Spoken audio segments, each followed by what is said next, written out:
পাকিস্তানের সঙ্গে চরম উত্তেজনার মধ্যেই নজিরবিহীন এক ঘটনার জন্ম দিয়েছে ভারতীয় বিমান বাহিনী আইএএফ।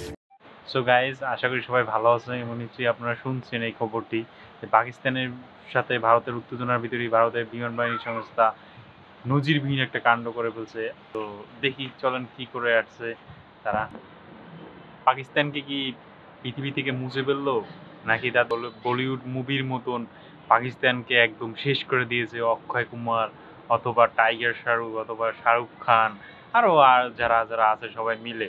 সো আমি তো ভাই ভয় পাচ্ছি পাকিস্তান আবার কি করে ফেললো তাদের বিমান বাহিনী, ভারতের বিমান বাহিনী। গণমাধ্যমের প্রতিবেদন অনুযায়ী ঘটনাটি ঘটেছে শুক্রবার মধ্যপ্রদেশের শিবপুরী জেলার পিছোর শহরে।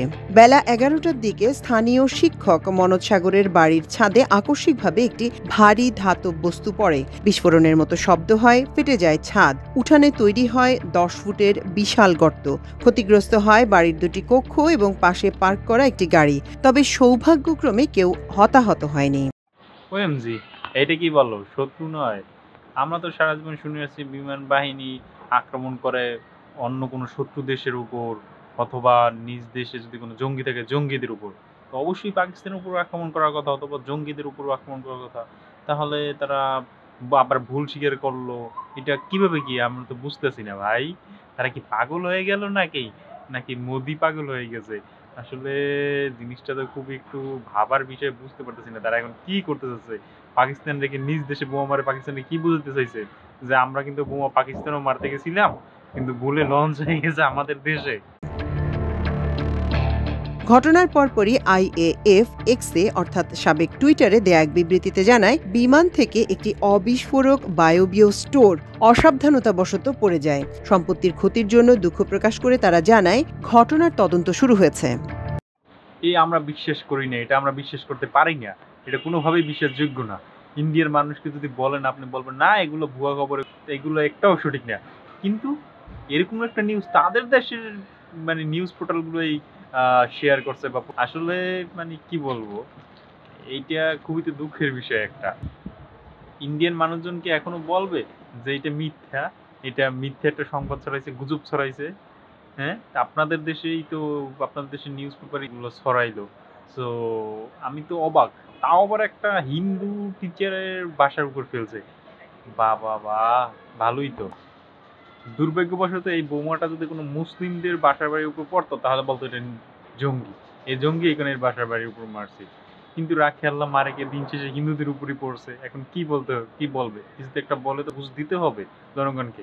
তখন তারা বলল যে ভুলবশত এটা বাড়ির উপর পড়ছে। 22 এপ্রিল কাশ্মীরে ভয়াবহ সন্ত্রাসী হামলায় 26 জন নিহত হওয়ার পর দিল্লি ইসলামাবাদের বিরুদ্ধে একাধিক কঠোর পদক্ষেপ নিয়েছে। পাল্টা জবাবে পাকিস্তানও ভারতীয় বিমান চলাচল এবং সীমান্ত ব্যবস্থায় নিষেধাজ্ঞা আরোপ করে। তবে আমাদের একটাই দাবি, সেটা হইল ইন্ডিয়ান যে এয়ারফোর্স আছে আইএএফ, তাদেরকে অবশ্যই অবশ্যই এই ইন্ডিয়ান হলিউড মুভিতে যেসব নায়করা অভিনয় করে এবং 1 মিনিটের ভিতর একা পাকিস্তানের ভিতর ঢুকে গিয়ে পাকিস্তানে মেরে চলে আসে, দুর্ধর্ষ অভিযান পরিচালনা করে, এবং সাথে আফগানিস্তান এইসব দেশে কেউ যেতে পারে না, তারা একা গিয়ে পাকিস্তানে হাজার হাজার সৈন্য মেরে আসে। মানে কি বলবো, তাদের বলিউড মুভিতে যেগুলো দেখ, বলিউড মুভির যে নায়ক আছে ওই নায়কদের থেকে ইন্ডিয়ান এয়ারফোর্সকে অবশ্যই আমরা ট্রেনিং নিতে বলবো, যাতে পরবর্তীতে এরকমের দুর্ঘটনা না ঘটে। এবং তারা কিভাবে মানে এরকম একটা দুর্ঘটনা ঘটাতে পারলো নিজ দেশে আমার বুঝে আসেন।